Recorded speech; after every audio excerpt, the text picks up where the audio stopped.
যখন জোর করে তুলে নিয়ে যাওয়া হয়েছে, আওয়ামী লীগের অনেক আতিপাতি নেতারা আপনাদের আশপাশ দিয়ে ঘুরছে, আপনারা কোনো প্রতিবাদ করতে পারেন নাই। যেহেতু আপনি পুলিশ কমিশনারের সেদিনকে কোনো প্রতিবাদ করতে পারেন নাই সন্ত্রাসীদের বিরুদ্ধে, আমরা চাই না এই খুলনা কমিশনারের এই আপনার মতো পুলিশ কমিশনার আমরা খুলনায় চাই না। কেউ কথা বলা থেকে চুপ থাকতে পারবে না। আমরা আবার কথা বলবো, আমরা আবার অন্যায়ের বিরুদ্ধে প্রতিবাদ করবো। যদি কোনো রাজনৈতিক দল এরকম কোন এজেন্টের নামে আমরা লোকতান্ত্রিক ছাত্রজনতা আবার নামবো, আমরা লাশের মিছিল ছাড়বো না।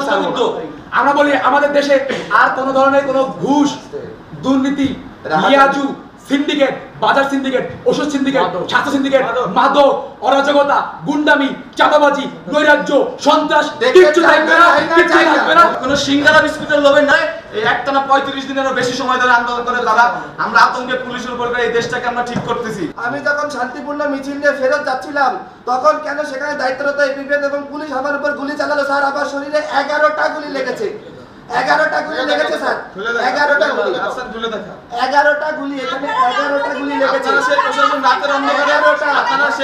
যে ধরনের নেতৃত্ব দরকার বা নৈতিকতা থাকা দরকার সেটা ভিত্তিতে আগামী দিনে কাজ করবেন। আমরা অবশ্যই প্রশাসনকে চাই, প্রশাসনকে আমরা তো কোনোভাবে মানে ধিক্কার বা ঘৃণা জানাতে লিয়াজভিত্তিক প্রশাসনকে ধিক্কার জানাই। জীবনকে সহজ এবং স্মার্ট করতে আপনিও নিয়ে আসুন ভিশন ওয়াশিং মেশিন, জীবনে আধুনিকতা। তখন আমরা আপনাদের আওয়ামী লীগের 16,000-এর পাচারের রূপ দেখেছি। এট দ্য সেম টাইমে এখানে আবু সাইদ ভাইয়ের নাম নেওয়া নেয়, এখানে মুক্ত ভাইয়ের নাম না নেওয়া হয়, এখানে অন্যান্য শহীদদের নাম না নেওয়া হয়। এখানে কিভাবে আপনারা মিটিং শুরু করতে পারেন? এখানে আমরা কোনো দলের টাকার উপরে ভিত্তি করে আন্দোলন করি নাই। এখানে সাধারণ ছাত্ররা প্রতিদিন হেঁটে খেয়ে না খেয়ে কোনো সিঙ্গারা বিস্কুটের লোভে নয়, এই একটানা 35 দিনেরও বেশি সময় ধরে আন্দোলন করে তারা আমরা আতঙ্কে পুলিশের উপর এই দেশটাকে আমরা ঠিক করতেছি। আমরা যখন দেশ সংস্কার করতেছি অরাজনৈতিক ভাবে, আপনারা তখন রাজনৈতিক দলের নেতা কর্মীদের নিয়ে এখানে কি করতেছেন? আপনারা এই প্রশাসন লিয়াজু ভিত্তিক প্রশাসন, এই প্রশাসন যদি ভবিষ্যতে থাকে আমরা আশা করতেছি আমরা সাধারণ ছাত্র সমাজ আবারও একই ঘটনার সম্মুখীন হব। আবার গুলি চালাতে পারেন। আজকে আগের দিন আপনারা লীগের হয়ে গুলি চালাচ্ছেন, এর পরবর্তীতে আপনারা গুলি চালাবেন। আপনাদের জুনিয়র অফিসাররা কেন স্বতন্ত্র কমিশন চায়? তারা কেন বলছে যে আপনারা আমাদেরকে স্বাধীন করুন? কারণ তারা জানে আবার যখন নতুন রাজনৈতিক দল আসবে, আপনারা সেই নতুন রাজনৈতিক দল যদি চাপে পড়ে তাহলে আপনারা আবার আমাদের বুকে গুলি চালাবেন। আপনারা যে গুলি চালাবেন না এর গ্যারান্টি কি আমাদের দিবেন? কোনো ছাত্রের উপরে, কোনো জনতার উপরে, নিরাপদ জনতার উপরে, কোনো মিছিলের উপরে যে গুলি চলবে না, মিছিল মিটিং স্বাধীনভাবে হবে, এর কোনো গ্যারান্টি আছে? একটা দল মাত্র রক্ত শুকাইতে পারেনি, তার ভিতরে আপনারা সমাবেশ শুরু করছে, আপনারা তাদের সাথে বসা শুরু করে দিচ্ছেন কেন? এগুলো কেন? আপনারা জবাব দিয়ে আমি বলি আমাদের যখন জোর করে তুলে নিয়ে যাওয়া হয়েছে, আওয়ামী লীগের অনেক আতিপাতি নেতারা আপনাদের আশপাশ দিয়ে ঘুরছে, আপনারা কোনো প্রতিবাদ করতে পারেন নাই। যেহেতু আপনি পুলিশ কমিশনারের সেদিনকে কোনো প্রতিবাদ করতে পারেন নাই সন্ত্রাসীদের বিরুদ্ধে, আমরা চাই না এই খুলনা কমিশনারের এই আপনার মতো পুলিশ কমিশনার আমরা খুলনায় চাই না। শুধু আপনি না, ওই দিনকে উপস্থিত সকল প্রশাসনিক কর্মকর্তাকে বদল করতে হবে। ওই দিনকে উপস্থিত সকল প্রশাসনিক কর্মকর্তাকে হয় বদলি করতে হবে, না হয় তাদের বহিষ্কার করতে হবে। আমরা কোনো লেয়াজু ভিত্তিক প্রশাসন চাই না। আমরা চাই ছাত্র জনতা মিলে একটা সুন্দর প্রশাসন হবে। সেই ছাত্র জনতা যে সরকারকে আনবে সুষ্ঠু উপায়ে, সেই সরকার ক্ষমতা আসবে।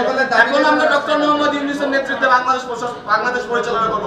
এখানে কোনো রাজনৈতিক দলের জন্য আমরা কোনো আপনাদের যে জুনিয়র অফিসার আছে তাদের হচ্ছে একটা বার্তা, আপনাদের যে সিনিয়র অফিসার আছে তারা পদত্যাগ করবে কি করবে না আমরা জানি না, কিন্তু বর্তমান দেশের যে অবস্থা পুলিশ প্রশাসন রাস্তায় দরকার।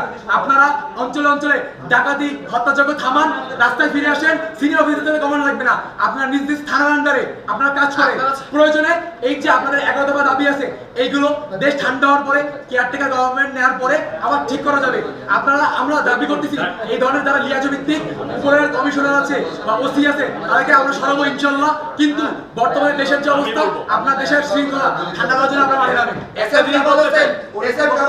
টেবিলে থাবা দিয়ে আমি সেদিন সাহস করে বলছিলাম আপনার প্রধানমন্ত্রীকে এই 9 দফা দাবি মানতে হবে, জাতির কাছে ক্ষমা চাইতে হবে। সেদিন এসএম কামাল হোসেন যখন থাবা দিয়ে বললেন তখন কোথায় ছিল এই প্রশাসন? আমি কেএমপি হেডকোয়ার্টার নিজ দায়িত্বে কথা দিয়ে ঠেকালাম যে স্যার আমার ছাত্ররা কোনো ভাঙচুর করে না, এটা দুষ্কৃতকারী না, আপনার কেএমপি হেডকোয়ার্টারে কিচ্ছু হবে না। এই কথা দেওয়ার পর আমি যখন শান্তিপূর্ণ মিছিল নিয়ে ফেরত যাচ্ছিলাম তখন কেন সেখানে দায়িত্বরত এপিবিএন এবং পুলিশ আমার উপর গুলি চালালো স্যার। আমার শরীরে 11টা গুলি লেগেছে, 11টা গুলি লেগেছে স্যার, 11টা গুলি, 11টা গুলি, এখানে 11টা গুলি লেগেছে।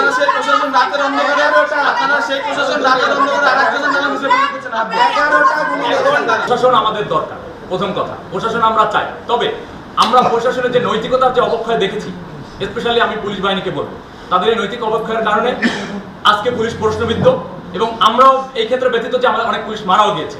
বাট তাদের এই নৈতিকতা যদি থাকতো তাহলে আজকের এই সিচুয়েশন দেখা লাগতো না।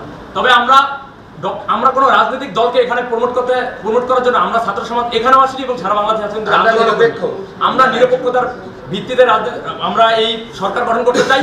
এবং পুলিশ বাহিনীকে আমরা বলবো যে আপনারা যেই ধরনের নেতৃত্ব দরকার বা যে নৈতিকতা থাকা দরকার সেটার ভিত্তিতে আগামী দিনে কাজ করবেন।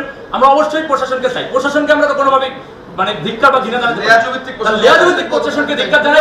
এট দ্য সেম টাইম আমরা চাই যে প্রশাসনিক কয়েকজন কর্মকর্তার জন্য যে পুরো ডিপার্টমেন্টকে বরখাস্ত করতে হবে বা ডিপার্টমেন্টকে আমরা নিন্দা জানাবো সেটা না, আমাদের অবশ্যই প্রশাসন দরকার আছে। প্রশাসন না থাকলে বিশৃঙ্খলা বাড়বে, এটা আমরা সবাই জানি। আমরা ছাত্ররা তো আর এই মাঠের দায়িত্ব নেব না, আমাদের পড়াশোনা আছে। তবে এই লিয়াজভিত্তিক প্রশাসন আমরা কখনোই চাই না এবং এই বাংলার ছাত্র সমাজ কোনোদিন মেনে নেবে না।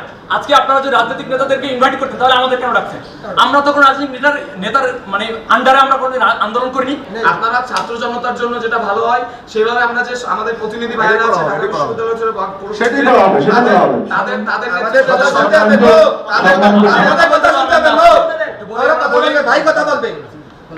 বল। তাদের নেতৃত্বে আজকে রাত 8টায় যে শপথ বাক্য পাঠ করবে ডক্টর মোহাম্মদ ইউনূস, আপনারা তাকে সাপোর্ট দিবেন এবং ইনশাআল্লাহ অবশ্যই আপনারা ছাত্রদের কথা বল দপ্তরে আপনারা ছাত্র জনতাকে সর্বোচ্চ সহযোগিতা করবেন। এখানে আজকে আমাদের ছাত্র প্রতিনিধিদের কাছ থেকে যতগুলো বক্তব্য এসেছে কোনো বক্তব্য না কেটে কোনোটা বক্তব্য আপনারা প্রচার করবেন। এটা বাক স্বাধীনতা, বাংলাদেশ আবার আমরা ফেরত আনছি, এই বাক স্বাধীনতা চিরকাল থাকবে। কেউ কথা বলা থেকে চুপ থাকতে পারবে না। আমরা আবার কথা বলবো, আমরা আবার অন্যায়ের বিরুদ্ধে প্রতিবাদ করবো। যদি কোনো রাজনৈতিক দল এরকম কোনো এজেন্টের নামে আমরা লোক ছাত্র জনতা আবার নামে আমরা লাশের মিছিল ছাড়বো না। আমরা বলি আমাদের দেশে আর কোন ধরনের কোনো ঘুষ, দুর্নীতি, লিয়াজু, সিন্ডিকেট, বাজার সিন্ডিকেট, ওষুধ সিন্ডিকেট, ছাত্র সিন্ডিকেট, মাদক, অরাজকতা, গুন্ডামি, চাঁদাবাজি, নৈরাজ্য, সন্ত্রাস কিচ্ছু থাকবে না, কিচ্ছু থাকবে না। যারা আমাদের সাথে ছিলেন এই আন্দোলনের শুরু থেকে, এবং আমি মিডিয়া কর্মী অনেকের সাথে কথা হয়েছে, তারাও এতদিন বাকস্বাধীনতা প্রকাশ করতে পারেন নাই। তো আজকে থেকে না, আন্দোলন যেদিন থেকে সরকার পতন হচ্ছে সেদিন থেকে আপনারা এই স্বাধীনতা প্রকাশ করছেন, আগামী দিনেও করবেন। আপনারাও আরো পরিস্থিতি হবেন জাতির কাছে, শিক্ষার্থী বিন্দুদের সমাজ তাদের কাছেও, আপনাদের কাছে আপনাদের নৈতিকতাও যেন থাকে। সব কোনো বাহিনীকে প্রতিটা মানুষে হচ্ছে যদি অন্যায় করে তার প্রশ্নবিদ্ধ হবে, এটাই আমার মেসেজ। বাংলাদেশ স্বাধীন।